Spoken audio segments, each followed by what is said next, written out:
La Razón Plus presenta. Estamos a 5 días de las elecciones presidenciales, prácticamente en la recta final de este proceso electoral. Se espera que entre hoy y mañana las diferentes fuerzas políticas terminen con sus campañas.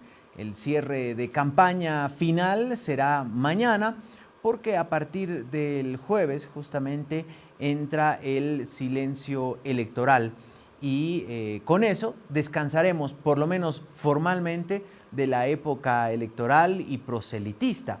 Digo formalmente porque en las redes, por supuesto, no existe un control y seguramente en las redes la campaña, las guerras sucias continuarán todavía su curso sin que puedan ser controladas por la entidad.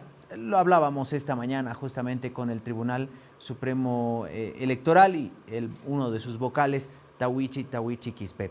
A propósito del tiempo electoral, hoy se ha confirmado que se va a realizar este segundo debate, temas económicos, temas energéticos. Será en el Alto a partir de las 20 horas. 4 candidatos a la presidencia han confirmado su presencia. 3 dijeron que no van a asistir: Tuto Quiroga, Samuel Doria Medina y Manfred Reyes Villa, y la incógnita está en que si Johnny Fernández va o no va.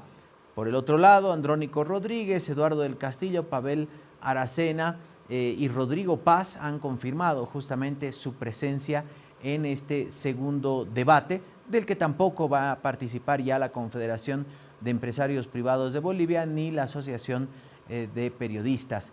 Decía el vocal, nos han abandonado y hemos quedado justamente ahí, a horas de la realización de este debate que finalmente se llevará a cabo a partir de las 20 horas. Hablaremos de política, de repente los entretelones o trasbastidores de la campaña, qué está pasando en cada una de las campañas, de qué manera se vive, por ejemplo, en el entorno familiar en un proceso electoral. Hoy estaremos hablando de eso.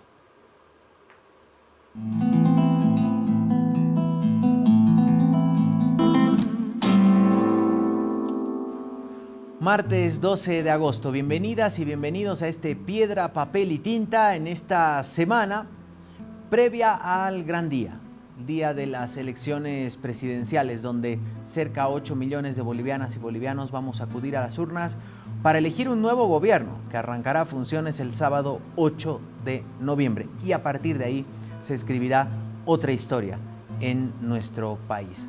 Damos la bienvenida a quienes nos siguen a través de nuestra señal de YouTube, de Facebook y de Twitch. Ahí transmitimos en directo todos nuestros programas, además de todas las otras redes sociales donde estamos. A propósito de los programas, recuerden que arrancamos a las 8 de la mañana en La Razón Radio, a las 11 viene este Piedra, Papel y Tinta, a las 12 Marcas con lo mejor del deporte y, por supuesto, una vez a la semana Energías y Negocios, junto a Miguel Lascano, hablando con las y los protagonistas de la economía, de justamente el ámbito empresarial, micro, pequeños, grandes empresarios, especialistas que nos acompañan con su experiencia y sus testimonios justamente semana a semana. Todo esto lo podrán encontrar en nuestra página web www.larazon.bo, una pestañita que dice La Razón Plus y ahí encontrarán todo el material. En nuestra página web también encontrarán toda la información nacional e internacional actualizada para que usted sea el mejor informado y la mejor informada. Allí también encontrará lo que vamos a revisar a continuación, la edición del e-paper que todos los días tenemos preparado para usted. La etapa paridad de género será obligatoria en binomios del 2030. El Tribunal Constitucional emitió la sentencia ante una acción del diputado Guaitari. El magistrado Hurtado ratificó que los comicios del domingo no sufrirán cambios. La subapertura al primer semestre del año, el déficit comercial del país es de 506 millones de dólares, una caída del 7%. En la parte superior, moneda en honor a 400 años de la Universidad San Francisco Javier de Chuquisaca. Bolivia, entre países más complejos para hacer negocios. En Colombia muere el precandidato Miguel Uribe. Justamente hoy se está ya realizando el funeral en ese país. A pesar de las ausencias, el Tribunal Supremo Electoral ratifica el debate de hoy a las 20 horas en El Alto. Un buque descarga combustible en Arica, en pausa la consideración de un contrato sobre el litio. En este momento se está intentando reinstalar la sesión en la Comisión de Economía Plural de la Cámara de Diputados. Hubo forcejeos al momento de intentar reinstalar esta sesión. La basura inunda La Paz. La buena noticia es que se llegó a un acuerdo y muy tempranito arrancó el recojo de la basura que ya prácticamente había tomado las calles de nuestra ciudad. Vamos a seguir revisando estas y otras informaciones, las encontrarán al interior de nuestra edición del e-paper. Allí también van a encontrar lo que vamos a revisar a continuación, la genialidad de la caricatura de la mano de Al-Azhar.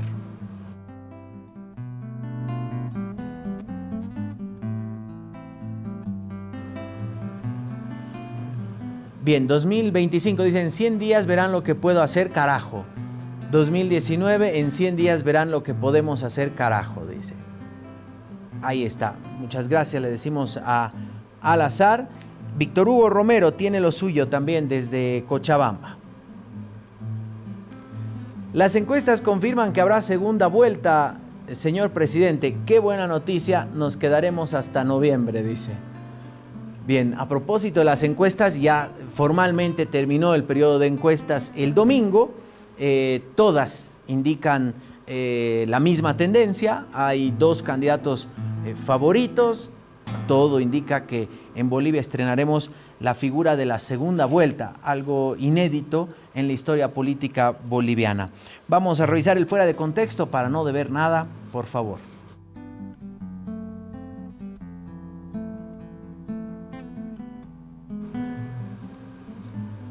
El texto y la fotografía le pertenecen a Claudio Rosell. La máxima de la belleza puede ser: si lo tienes, lúcelo. Y en torno a ella es fácil identificar un discurso que señala lo que es hermoso, cómo sacarle provecho y cómo hacerlo deseable. El resto es confiar en el inefable algoritmo y hacerse viral. Gracias, le decimos a Claudio Rosell por el texto y la foto. Un poquito de música antes de dar la bienvenida a nuestra invitada esta mañana. Hoy justamente es el Día del Chaco Tarijeño. Y hasta allá nos vamos con la música de la mano de los Canarios del Chaco, por supuesto. Entra a mi hogar, titula esta canción.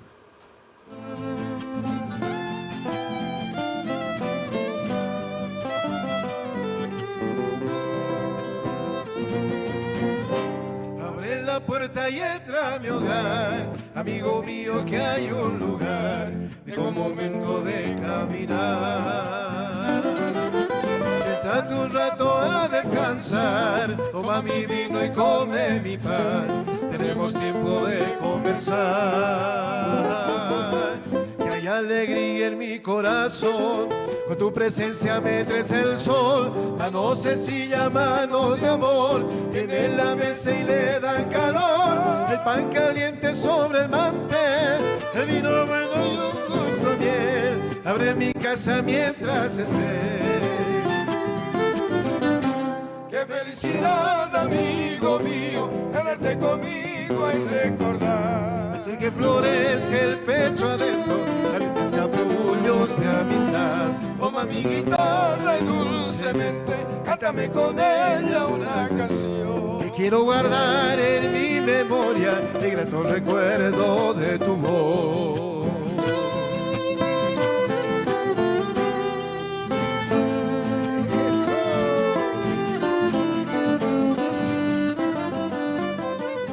Ahí están los Canarios del Chaco. Felicitamos nuevamente al Chaco Tarijeño, que hoy está de aniversario. Nos imaginamos que están celebrando como se debe por allá, con un buen vino, con un buen chanchito a la cruz, ¿no? Parte de las tradiciones del Chaco Tarijeño. Les decíamos, hoy vamos a hablar de un poco lo que ocurre tras bambalinas en una campaña. Y hay varios, por supuesto, protagonistas en una campaña electoral. No solamente es él o la candidata o el candidato, sino su entorno familiar, el entorno, por ejemplo, también de colaboradores, el análisis que se pueda tener de cómo se están encarando las campañas. De eso hablaremos hoy, pero en una primera parte vamos a hablar justamente del entorno familiar y de alguien muy directo a un candidato a la presidencia. Estamos esta mañana con Nidia Monge, ella es economista, esposa del candidato Samuel Doria Medina. Nidia, ¿cómo está? Buenos días, gracias por llegar hasta la montaña. No, yo muy feliz de venir, Diego, a conversar contigo y a comunicarnos también con los bolivianos. Es una forma de hacerlo. Nidia, ¿por qué está dando entrevistas? ¿No es algo usual que las esposas de los candidatos aparezcan en los medios? Yo creo que no es algo usual, como se dice, pero creo que las mujeres también tenemos nuestra percepción, nuestras ideas, nuestro decir cómo vemos y cómo pensamos, ¿no es verdad? No es que siempre uno va a estar al lado del candidato como si fuera un adorno. Yo creo que eso es un error terrible porque las mujeres tenemos tanta capacidad como tienen los hombres. Y no tienes por qué estar detrás de tu pareja o acompañando sin que tú sientas este proceso que se está llevando a cabo. O sea, importante es la identificación, porque si no te identificas tú con un proceso de esta naturaleza, no lo sientes, no es parte de tu esencia, obviamente te va a costar hacerlo, porque vas a tener que quizás aprender a acomodarte a las ideas de otra persona. Pero si tú la compartes, lo discutes, lo ves, es mucho más fácil. ¿Usted qué papel está teniendo en esta campaña 2025? La verdad que yo siempre he estado en la campaña, normalmente trabajando con los ciudadanos, caminando las calles, yendo al Alto, viniendo acá abajo, yendo a los barrios que son Villa San Antonio, Villa Copacabana. Esta vez no he podido hacerlo de esta manera porque yo he tenido un problema en la espalda y recién me han dado de alta el 10 de julio. O sea que ahora sí lo estoy acompañando a Samuel y una forma de llegar de una manera más amplia es a través ahora de las redes, de los medios de comunicación, porque la gente está muy conectada. Pero ciertamente uno no deja de perder ese contacto físico. Yo digo, es muy importante porque cuando tú pierdes esa relación de estar con el otro ser humano, no percibes lo que están sintiendo, lo que te están queriendo decir. No hay un contacto directo y eso no hay que perderlo. No debería suplir este tema de las redes, el hecho de que tú estés con la gente que está caminando, porque es la forma en que tiene de expresar lo que siente, lo que quiere pedirle al país. Ahora, Nidia, más allá del tiempo electoral, ¿cómo es el contacto que tiene Nidia con la realidad, con la gente? ¿Qué momentos o en qué espacios hay esa interacción? Por ejemplo, no sé, va al mercado, habla con las caseritas, usa transporte público. Normalmente yo antes me movilizaba, manejaba, yo conducía el auto, pero hasta que hubo el secuestro de Samuel por un tema de seguridad cambiaron y ahora sí tengo quien me lleva, pero cuando tengo que manejar obviamente lo hago. Voy al mercado como cualquier ama de casa, estoy enterada de los precios, ciertamente, veo cómo le está afectando a la gente, charlo con la gente, he ido al Alto, al Distrito 8, he estado en contacto con muchas madres que tienen sus centros de familia, que le llaman, o su centro del barrio. Después he estado en contacto con muchas personas que han venido a buscar a Samuel y a José Luis Lupo, pero a veces el candidato o los candidatos no pueden recibirte, tienen muchas demandas de los diferentes medios, de las diferentes personas, de las diferentes asociaciones, entonces ellos han tenido contacto conmigo y un poco para darles la certeza de qué es lo que estábamos nosotros buscando como parte de lo que Samuel está planteando al país. ¿Cuál va a ser el papel de Nidia si es que Samuel Doria Medina es el próximo presidente de Bolivia? Hace años que no existe la figura de primera dama, tenía un papel, una oficina, un despacho a cargo, justamente el tema de gestión social. ¿Cuál va a ser el papel de Nidia Monge si es la primera dama de Bolivia? Yo creo que aquí hay dos roles muy importantes, por lo menos como los percibo yo.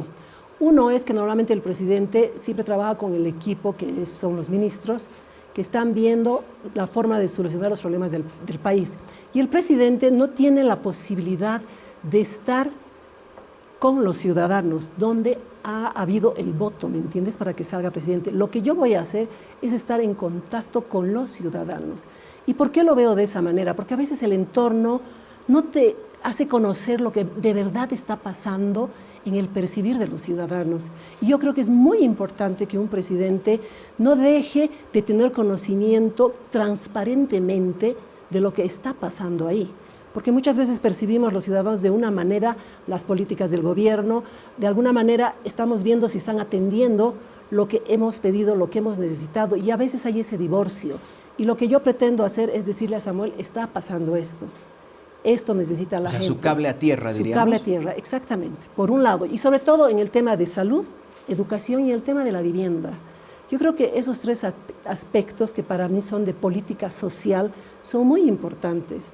Estoy también convencida, como Samuel, como José Luis, de que la empresa privada es la generadora de empleo, que eso no hay que sustituirlo, más bien hay que darle ahora las posibilidades de que otra vez la empresa privada comience a crear empresa y que la gente tenga más posibilidades de empleo, no que sea el Estado el que emplee. Porque cuando el Estado emplea, ¿qué pasa? El dinero que los bolivianos estamos contribuyendo con nuestros impuestos lo está utilizando para pagar esos sueldos. Y ese dinero debería volver al boliviano en buenas carreteras, en salud, en educación, en pensar en la vivienda. Y eso es fundamental. Sé también que hay las autonomías, que uno no puede meterse en el tema de los hospitales, de las escuelas, porque lo hace la municipalidad, o en el tema de los hospitales de tercer nivel y en la conexión de carreteras, que lo hace la gobernación. Pero sí creo que yo puedo decirle a Samuel, la gente está sintiendo esto, que el hospital X no está funcionando como debe, que le falta un acelerador, que le falta un tomógrafo, que hay que ver cómo se hace, que la gente espera 2 meses, 3 meses para ello. Y Samuel obviamente les comunicará a sus ministros, porque yo tampoco puedo ir a buscarlos y decirles hagan esto, no me corresponde. Respecto a la salud, que usted decía va a ser un tema al que le va a hacer seguimiento. ¿Qué piensa del Sistema Único de Salud? A ver, el Sistema Único de Salud tenía que nacer tarde o temprano. Ciertamente que no ha nacido en las mejores condiciones y creo que ha cumplido de alguna manera en atender la salud de las personas del país. Sí falta que haya una mayor cantidad de médicos. Hay 10 hospitales, por ejemplo, ahora, que durante el gobierno de Evo Morales los han hecho, pero no cuenta con el equipamiento. Tienen algunas fallas, por ejemplo, en el de Oruro. Sé que ya está ese hospital tercer nivel, no funciona, y el acelerador, si no me equivoco, y el tomógrafo, exactamente no lo sé, está en un centro médico, cuando se debería estar en ese hospital para que atiendan a las personas. Pero ¿por qué no funciona el hospital? Porque supuestamente los desagües tienen que tener un tamaño más amplio y estos son pequeños. Entonces el hospital no puede funcionar por ello. Y si tú te das cuenta, no es algo complicado. ¿Quién lo hace? La municipalidad, la gobernación. Están en esa disyuntiva en lugar de tomar la decisión y darles ese servicio a la población. Sé que en Pando igual hay un hospital de tercer nivel que no se está trabajando como se debería, porque en un centro médico debes tener como, no sé si hay 100 médicos, 115 médicos, que es un exceso, cuando tú podías trasladar esos médicos a ese hospital. Entonces hay en el tema administrativo, equipamiento, que hay que hacerlo, no es complicado, que se puede solucionar la atención y ser un poco más efectivos en el tratamiento de las enfermedades, en el atender a las personas. Ahora tampoco es que se va a solucionar el hecho de que yo me rompí un pie, que es emergencia, te van a atender. Pero si a veces tienes un problema de vesícula, como en todas partes del mundo, cuando tienes seguro, te hacen esperar porque no es una urgencia, a no ser que esté por reventar la vesícula. Te dicen, no hay espacio para operar ahora, tiene que estar en tratamiento durante 1 mes, 2 meses, con una dieta alimentaria. Entonces, no es que tampoco se va a atender todo inmediatamente, pero sí va a haber la posibilidad de que la atención sea lo más efectiva posible y eficiente. Nidia, usted además de justamente tener este rol que menciona, si llega a ser primera dama de este cable a tierra del presidente Doria Medina, es economista. Usted tiene formación de economista. ¿Qué identifica que son los principales problemas en la economía boliviana? En este momento, como todos lo hemos visto, es el tema de la gasolina, del diésel y obviamente el tema de los dólares. O sea, nuestra economía siempre ha estado dolarizada y algo que teníamos como un sistema del control del dólar que era maravilloso, que era el bolsín, que se iba ajustando de 10 centavitos, de 0,5 centavos, que no nos afectaba y no afectaba a los precios, ha sido modificado durante el gobierno de Evo. O sea, muchas veces cometemos el error, yo digo los humanos, lo voy a poner así, o los partidos políticos también, en que de repente ven que tienes mucho dinero y creen que pueden hacer estos ajustes, no ven hacia futuro lo que puede pasar, que es lo que ha pasado con la gasolina igual. La gasolina durante el gobierno, creo que de Boni, pusieron que se iba ajustando de 5 en 5 centavos. No lo percibías, no lo sentías, y eso no afectaba los precios. El transporte no era un detonador de que los precios suban alarmantemente. Entonces, todas esas buenas medidas que teníamos han sido eliminadas y han puesto el cambio fijo. Y eso lo único que ha ocasionado es este daño actual que tenemos. Entonces deberíamos, diríamos, volver a un sistema del bolsín que vaya modificándose conforme el mercado regule al dólar, y lo mismo con los carburantes.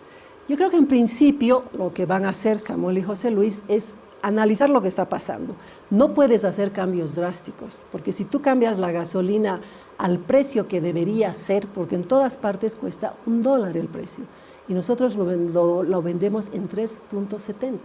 ¿A quién estamos subvencionando? ¿A los bolivianos o al contrabando que está saliendo? Entonces, hay que ajustar, pero hay que ajustar con mucha calma, porque normalmente cuando tú haces un ajuste de esta naturaleza va a elevar los precios, y ya se han elevado sobremanera. Y la posibilidad de que los precios bajen es difícil, no va a ser tan fácil. Pese que he oído que el pollo había bajado ahora a 21 el kilo, porque estaba muy alto, ¿no es verdad? Pero sí tiene que haber un reajuste viendo de acuerdo a las necesidades de la población y tratando de no afectar a las personas que reciben menos ingresos. O sea, ese ajuste lo están trabajando Samuel y José Luis Lupo para hacerlo de la mejor manera posible y que no haya una carga social muy alta.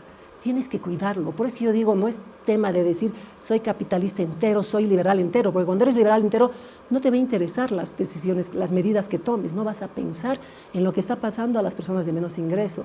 En cambio, cuando el Estado cumple ese rol social de fijarse que no les afecte, es importante porque es un tema de sensibilidad.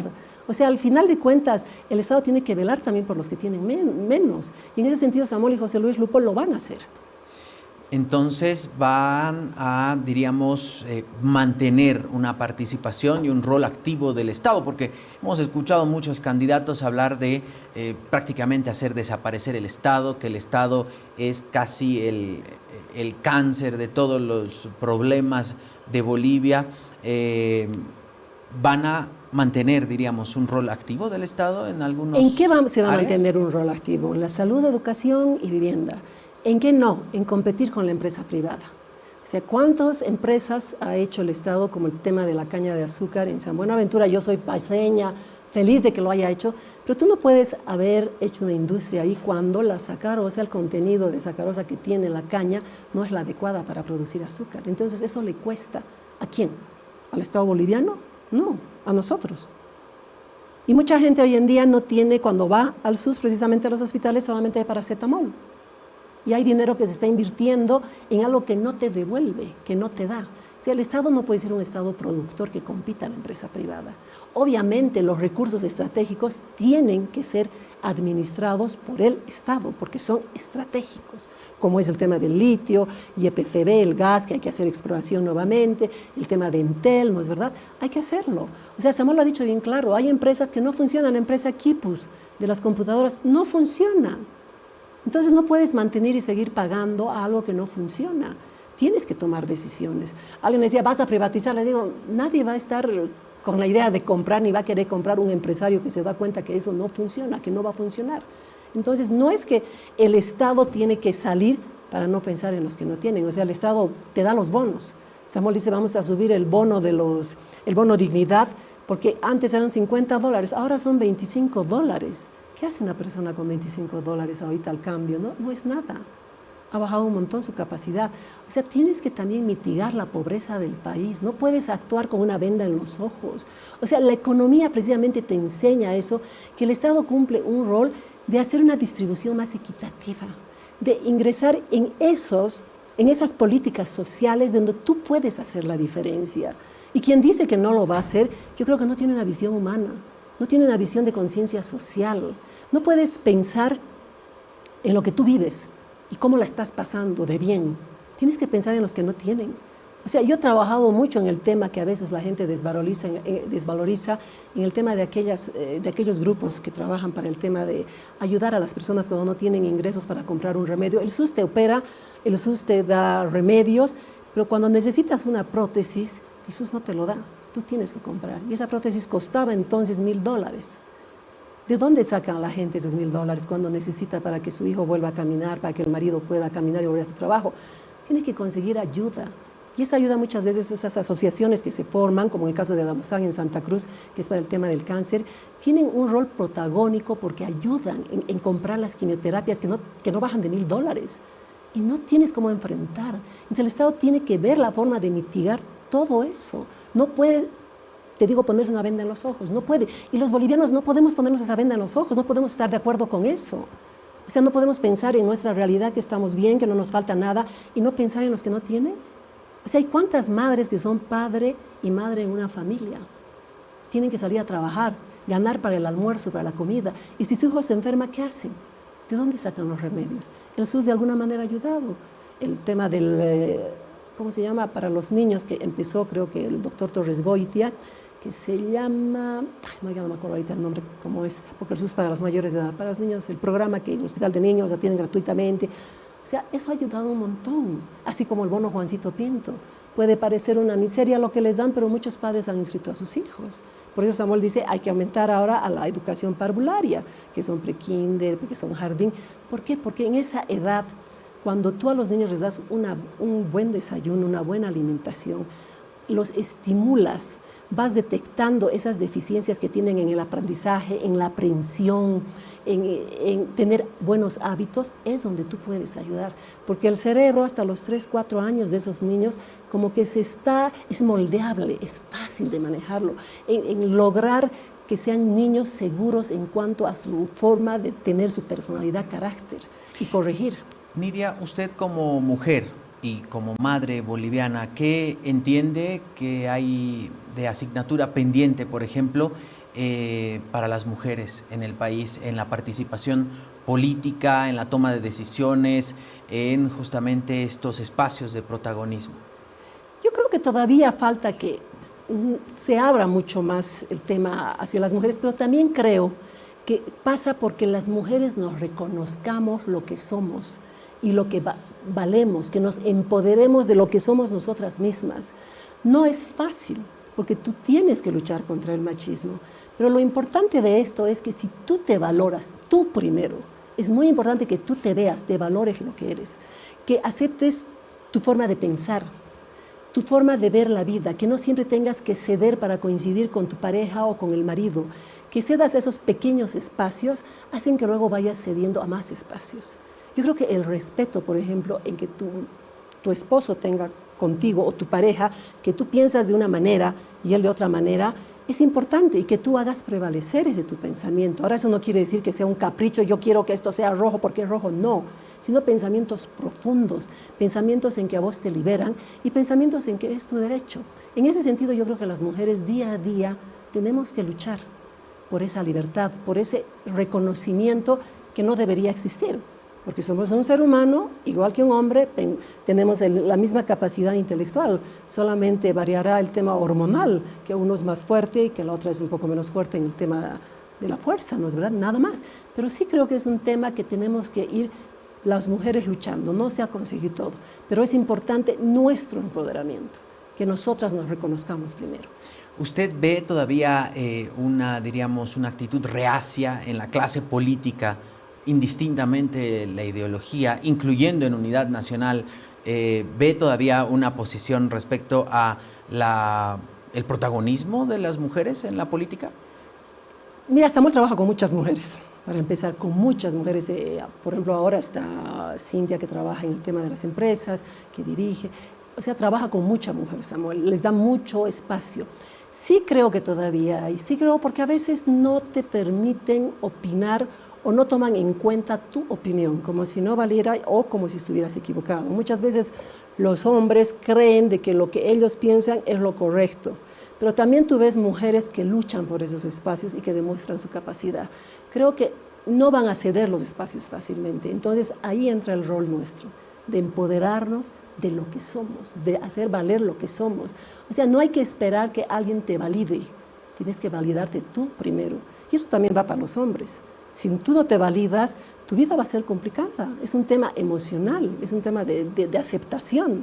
Entonces las mujeres muchas veces, por la forma en que nos han criado en el pasado, nos han metido a la cabeza de que tenemos que ser mamás, amas de casa, que no está mal ser mamá, para nada. Ser ama de casa, no aspirar a mucho, no contradecir al varón. Eso está cambiando en las nuevas generaciones. Y nos toca ahora a nosotras, obviamente, comenzar a empoderarnos de eso y luchar de igual a igual, sin sentirnos menos. La incursión de Samuel Doria Medina en la política, ¿de qué manera ha afectado a su familia? Lo que yo digo, con Samuel nos hemos conocido estudiando economía en la Católica. Y el tema de la economía, cuando estudias, como que te va sensibilizando en cuanto a lo que tú puedes hacer por tu país. Entonces, Samuel y yo hemos coincidido mucho en ese tema, que por eso para mí no es complicado acompañarlo en el tema político. Y respecto a la educación de mis hijos, siempre se los ha educado en el sentido de que hay que respetar tus metas, tus objetivos, pero dentro de ciertos límites, dentro de cierto camino, porque no es que quiero ser esto y no estudio, no hago nada, tampoco. Tiene que haber siempre un tema donde tus principios, tus valores, el tema de que conozcas el valor del dinero es importante. En ese sentido, mis hijos han estado preparados para esto. Se les ha inculcado mucho de niños que es muy importante el cómo el padre y la madre los valida, no tanto lo de afuera, que hoy cada vez se ha convertido eso más complicado. Todos los jóvenes esperan, ¿no es verdad? La aprobación. Y esto no debería ser así. Lo importante es que tú te valides, que tus papás te validen, que tus papás te apoyan. Y yo creo que en ese sentido a mis hijos les ha servido mucho esto. Y lo han tomado como una aspiración de su padre, pero no una aspiración de llegar, quiero ser el presidente de Bolivia, del tema del de ser egocéntrico, de lo yo quiero, sino un tema de servicio, un tema donde tú puedes trabajar con los bolivianos como él lo ha hecho siempre en el tema privado, en el tema de los emprendimientos, que siempre ha abierto las puertas para que la gente surja y dé a conocer lo que está haciendo, que tú puedes tener mejores días para un país que te lo ha dado todo. Y eso es Bolivia para nosotros, nos ha dado todo. Y no puedes cerrarte a eso y decir, bueno, que el país siga como está, no participemos en esto. Es más, yo reclamo a los jóvenes que tienen que participar. Un día yo charlando con un mexicano, me decía, ¿qué ha pasado en México? En México los padres, como hemos hecho muchos actualmente, les decías a tus hijos, no te metas en política, es complicado, tienes juicios, te acusan de una cosa, de otra. Si tú eres honesto, si tú eres una persona escrupulosa, no va a pasar nada de eso. Porque es lo primero que tienes que tener, ética, moral, que tus principios te dirijan, ¿no es verdad? No va a haber ningún problema. Pero este mexicano me decía, en México los padres han hecho ese trabajo tanto con los chicos, con los jóvenes que no se han metido. ¿Y quiénes han tomado esos espacios? El narcotráfico. Y México se ha complicado por eso mucho. Entonces los bolivianos tienen que participar, tienen que prepararse para tomar la posta siguiente que viene. Por eso Samuel dice una sola elección, no a la reelección. O sea, en esta época hay que sembrar, hay que comenzar a poner las semillas para que el 2030 ya los jóvenes con una visión diferente de otro tipo de administración, porque solamente han conocido la administración de Evo, ellos conozcan y puedan también dirigir el país, porque era muy grave también que los jóvenes ahora entren en un proceso tan complicado como es el país. Nidia, quiero agradecerle este tiempo con nosotros, de conversar, de conocerla. De repente es muy difícil, o debe ser muy difícil para la esposa de un político también darse a conocer. De repente el perfil bajo forma parte también hasta de las estrategias, pero ha sido un placer conocerla y conversar con usted. Y si al final Samuel Doria Medina es el siguiente presidente, esperemos tenerla la siguiente primera dama acá en nuestros estudios para conversar ya un poco sobre lo que se vendrá. Yo digo, lo que tú eres en tu vida tienes que seguir manteniéndolo. Si es que los bolivianos y Dios decide que Samuel sea presidente, 5 años no tienen por qué cambiarte lo que eres. Eso es coyuntural, una temporada no dura más. Entonces yo agradecerte y decirles a los bolivianos que vayan a votar, que es muy importante la decisión que ellos tomen y sobre todo que no se olviden que la Asamblea Legislativa es la que logra que todas estas políticas económicas, sociales se puedan tomar y una propuesta pueda de verdad funcionar de acuerdo a lo que se las han mostrado en la campaña. Muchas gracias. Muchas gracias, Nidia Monge, economista y esposa de Samuel Doria Medina, justamente candidato a la presidencia. Hablaba en algún momento Nidia respecto a los recursos estratégicos, el litio, uno de ellos. Ha habido incidentes entre legisladoras justamente en el tratamiento en la Comisión de Economía Plural de la Cámara de Diputados al intentar reinstalar esta sesión que debía tratar el contrato de litio con la empresa rusa Uranium One Group. Vamos a ver lo que ocurrió hace instantes nada más justamente en la Comisión de Economía Plural de la Cámara de Diputados.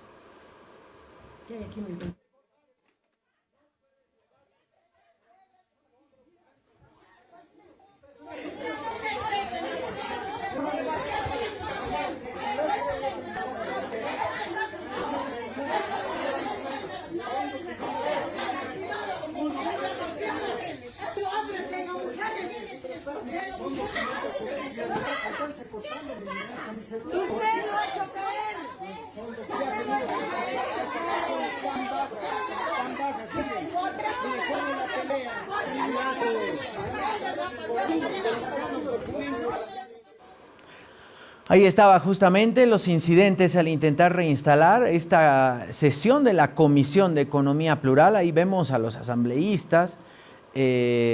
Realmente, ¿qué les digo? Si algo nos ha dejado esta legislatura son este tipo de imágenes. Si no es en la sesión de la comisión, es en la sesión de la Cámara de Diputados o en la sesión de la Asamblea Legislativa. El bochorno han sido, y la falta de sesiones han sido el común denominador de esta legislatura. De repente alguien diría, mucho circo y poco pan en la Asamblea. 11 de la mañana, 39 minutos. ¿Les parece si revisamos lo que Daniel Gutiérrez nos prepara cada mañana? Las más importantes. Estas son las más importantes de La Razón. Tras garantizarse la estabilidad laboral de 63 trabajadores del relleno sanitario de Sacachuro, la Alcaldía de La Paz y los dirigentes del sector llegaron a un acuerdo que pone fin a 8 días de bloqueo. El incendio en el Parque Nacional Noel Kempf-Mercado en San Ignacio de Velasco, en Santa Cruz, afectó más de 10.000 hectáreas en la zona de la meseta de Caparuch, según la gobernación cruceña. El armado de las maletas electorales concluyó y este 13 y 14 de agosto se iniciará su distribución a recintos alejados de La Paz y Santa Cruz. En La Paz se habilitaron 9.099 maletas y el mismo número de actas. La exportación de gas alcanzó $568,3 millones en el primer semestre de este año, 313 millones menos que en 2024 según datos del INE. La baja se atribuye a menor demanda y menores volúmenes de venta.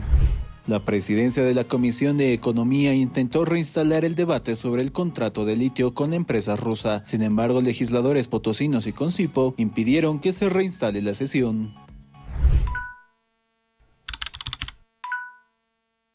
Gracias, le decimos a Daniel Gutiérrez. Estaremos con un ojo en la Asamblea Legislativa, viendo justamente las incidencias en la sesión hasta ahora fallida de la Comisión de Economía Plural. Les decíamos al arrancar el programa que vamos a hablar un poco lo que ocurre tras bastidores, ¿no? Hemos hablado con la esposa de un candidato, de qué manera está viviendo la campaña, y ahora la idea es ver de qué manera ha cambiado, por ejemplo, la presentación de los candidatos, de las candidaturas, de qué manera la irrupción de lo digital ha modificado el tipo de hacer campaña y de vender el mensaje, de vender el producto que al final de cuentas es el candidato. Hoy vamos a hablar justamente con especialistas en el tema. Está con nosotros Martín Díaz, publicista. Le agradecemos mucho que nos acompañe esta mañana. Martín, buenos días. Diego Montaño lo saluda. ¿Qué tal, Diego? Buenos días. Igualmente un gran saludo a Oscar y a Sergio, un gran colega. Estoy viendo mucho tiempo. Y también, gracias Martín, está Henry Medina, publicista también, nos acompaña esta mañana. No, a ver, aquí hay un problema. Es un poco de información de Sergio Eguino, mil disculpas. Sergio Eguino, aquí nos hemos entrepapelado. Sergio Eguino, publicista también con nosotros. Buenos días, Sergio. Buenos días, un gusto. Gracias por la invitación. Un placer poder compartir con Martín y con ustedes pues junto con La Razón, puede conversar un poco sobre todo el tema relacionado pues al marketing y la situación en la propaganda que se está viviendo en el país. Sí, muchas gracias a Sergio y Martín. Henry también estaba invitado, pero lastimosamente a última hora no pudo por temas de agenda. La primera pregunta, ¿cómo vieron esta campaña electoral que está llegando a la recta final? ¿Hubo cambios en la manera, por ejemplo, de vender a los candidatos, Martín? Sí, yo creo que esta es la primera campaña.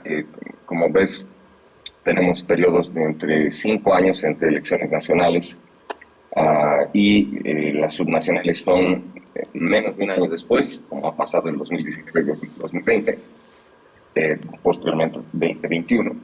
Creo que en esta elección se ha notado mucho más el quiebre que hay de los medios, en el que definitivamente el digital se ha vuelto un poder paralelo a los medios tradicionales, lo que antes llamábamos los medios masivos de comunicación, ¿no? Y el digital ha terminado de asentarse con su propia lógica, con sus propias reglas y con sus propias normas, sus propios montos de inversión, ¿no?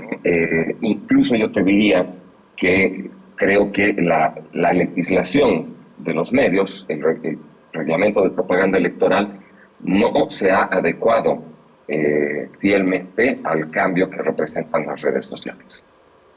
Cuando hablamos de lo digital, Martín, usted hace referencia a redes sociales, a, por ejemplo, los streamings, algo que está bastante, diríamos, insertado en sociedades como en España, en Argentina, que han crecido impresionantemente. En Bolivia también hay un crecimiento en este mundo.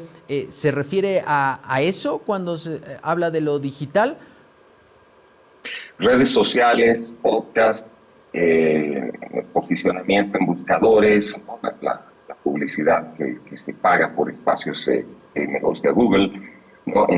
Como te digo, esta es la elección en la que realmente ya se ha terminado de asentar todo ese poder paralelo. Te lo digo porque creo que en las elecciones, en la que terminó con el fraude de 2019, la del 2020, las subnacionales del 2021, creo que muchos candidatos cometieron el error de apostar casi todo al digital y no hacer trabajo del territorio, ¿no? Entonces, y eso, te digo, fue una lectura casi inmediata que muchas personas hicieron, ¿no? De pensar que como eran los nuevos medios, como eran cada vez son menos nuevos, digamos, simplemente había que ponerle todas las fichas. No es así, ¿no? Es decir, y se ha notado ahora, ¿no?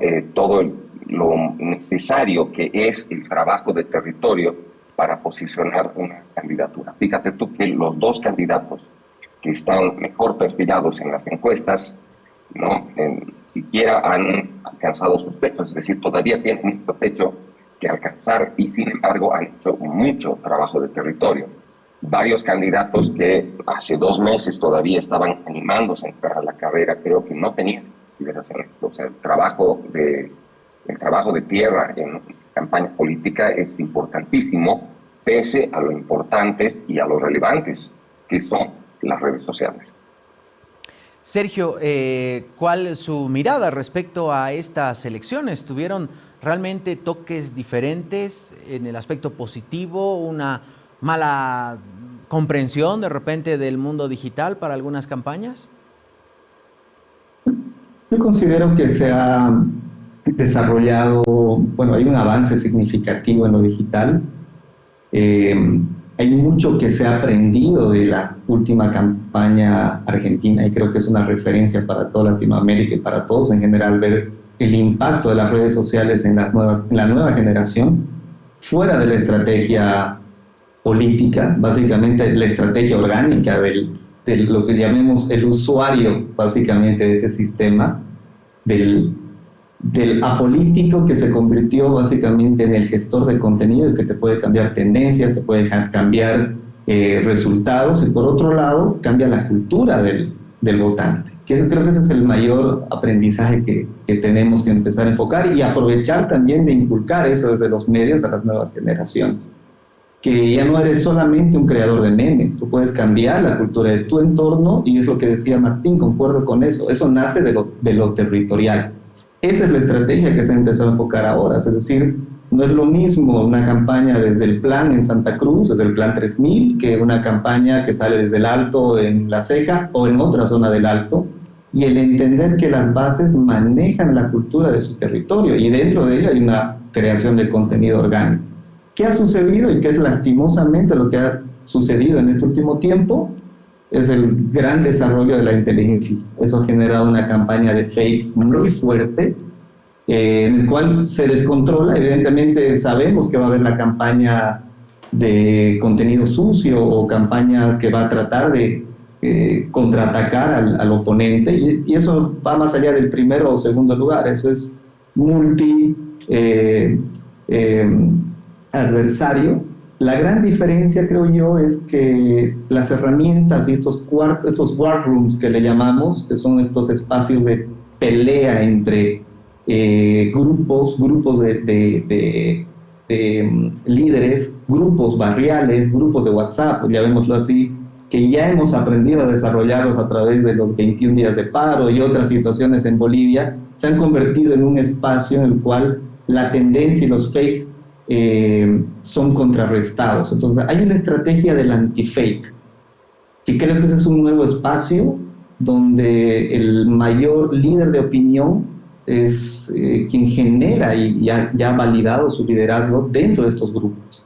Llamémoslo el grupo que comparte un artículo oficial de un medio, llámese tradicional, digital, etcétera. Es una forma de contrarrestar estos espacios y ofrecer este fact-checking que le llamamos, ¿no? Es decir, hay que hacer este chequeo de que si es válido o no es válido, todos, y esa es una responsabilidad que ha aterrizado al territorio, donde nosotros básicamente en un grupo de WhatsApp podemos validar o no lo que realmente está siendo guerra sucia, y creo que hoy por hoy ya se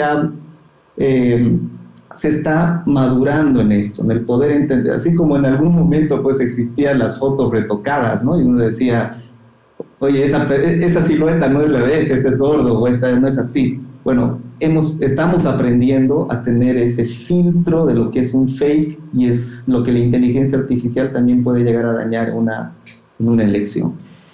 Sergio hablaba un punto que nos parece interesante. Es la primera justamente elección con inteligencia artificial.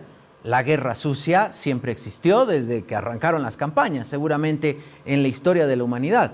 Pero obviamente ahora el factor de la inteligencia artificial puede recrear voces, puede hacer videos que realmente uno, si no tiene un ojo clínico y muy entrenado, puede fácilmente caer. Y claro, las cadenas de distribución, justo hace un par de semanas hablábamos, por ejemplo, la campaña en Brasil de Bolsonaro en la que él ganó. El WhatsApp fue la cadena ideal para difundir noticias falsas que favorecían a su candidatura.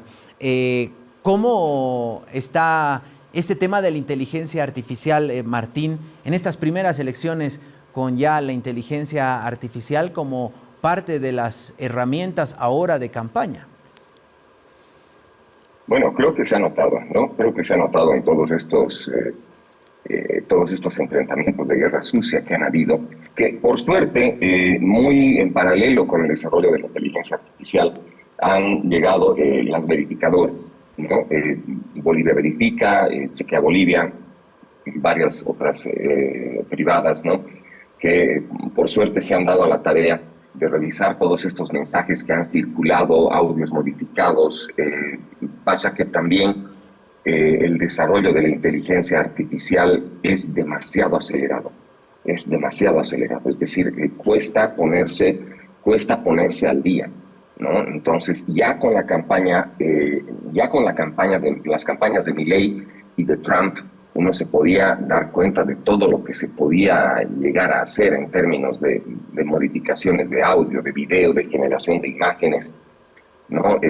Yo te soy honesto, pensé que iba a haber más de estos intentos. Creo que hay algunos que han sido adecuadamente identificados, y ha ocurrido algo que el Sergio, que también tiene tanta experiencia experiencia en esto me va a secundar en esto. Ha ocurrido algo que me ha parecido muy llamativo.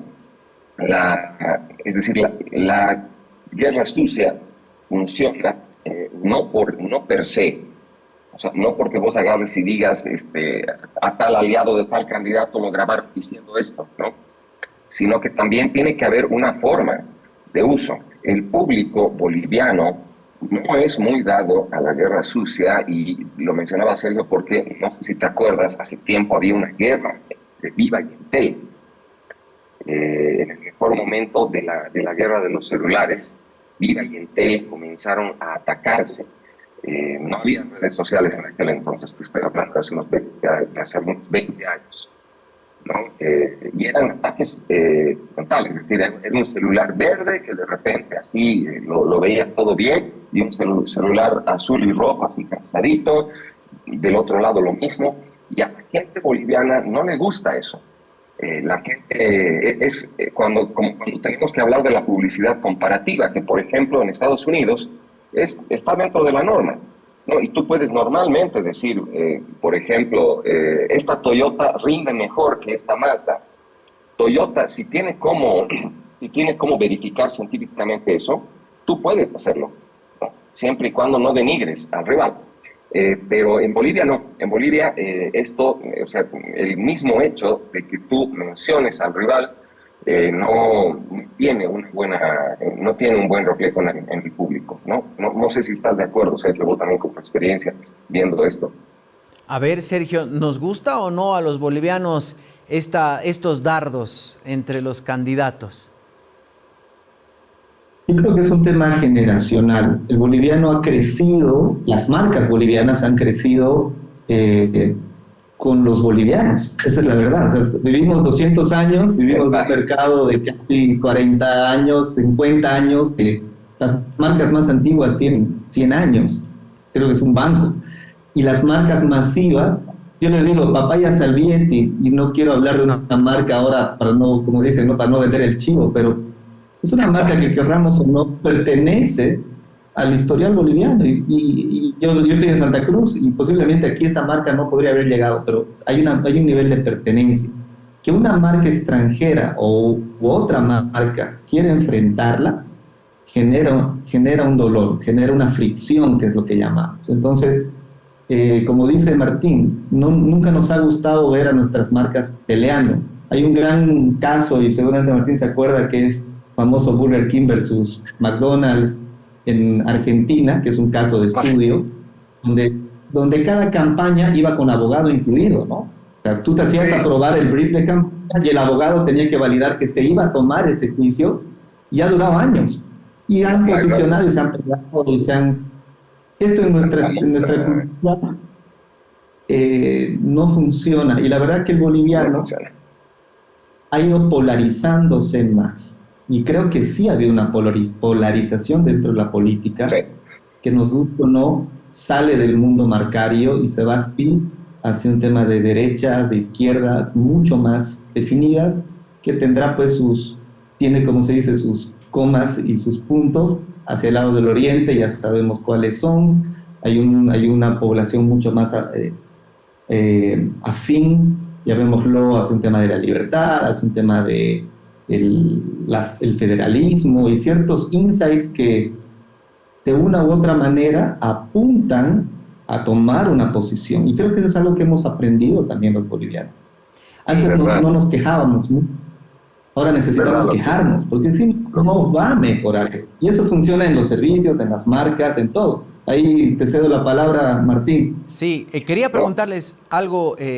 Si tendríamos que poner, apartando, diríamos, la cuestión ideológica que cada uno tenga, aquí la idea no es que digan por quién van a votar, no, pero en su experiencia y haciendo un análisis de justamente todo este momento de campaña, ¿cuáles serían las mejores, diríamos, campañas y cuáles de repente a las que realmente les hace falta un ajuste de tuerca o las que peor nota le pondrían? Hablando estrictamente de lo publicitario, su estrategia, presencia en medios tradicionales, en digitales, territorio, lo que decía Martín en algún momento. Martín.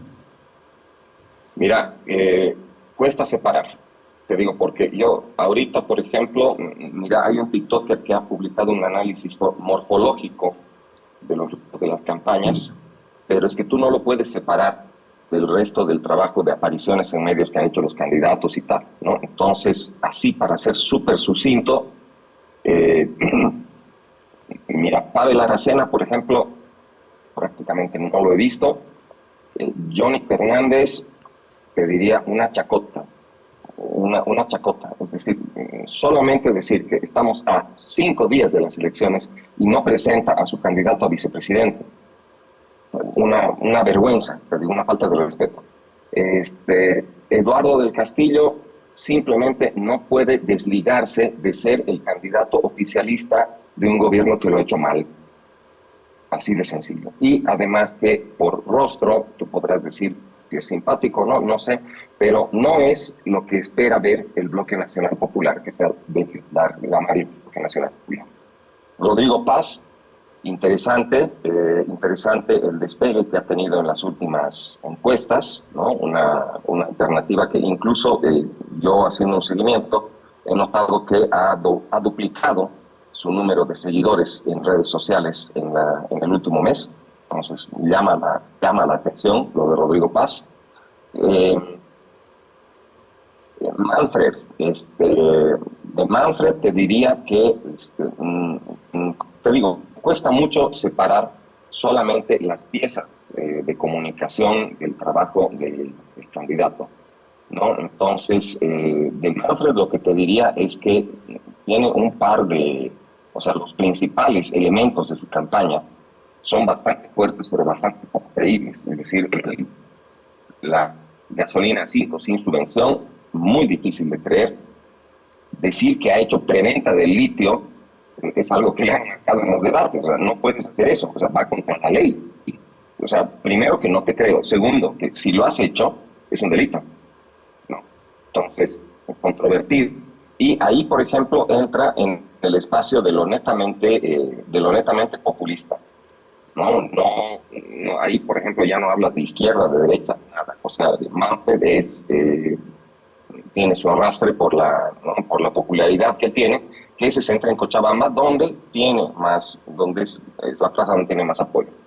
Andrónico, mira, pese al asesor español y todo lo que quieras, me parece una de las peores campañas que he visto. Una de las peores campañas que he visto últimamente.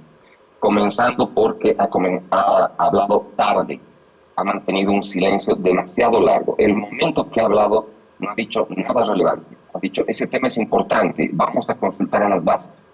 Y en esta última etapa lo que está haciendo es atacar a la vieja derecha, neoliberal, etcétera, etcétera, un discurso que ya lo conocemos, ¿no? Más encima, incluye a su candidata a vicepresidenta, que supuestamente tiene que jalar el voto de la clase media, y lo primero que hace la señora es decir, no lo vamos a tocar a él.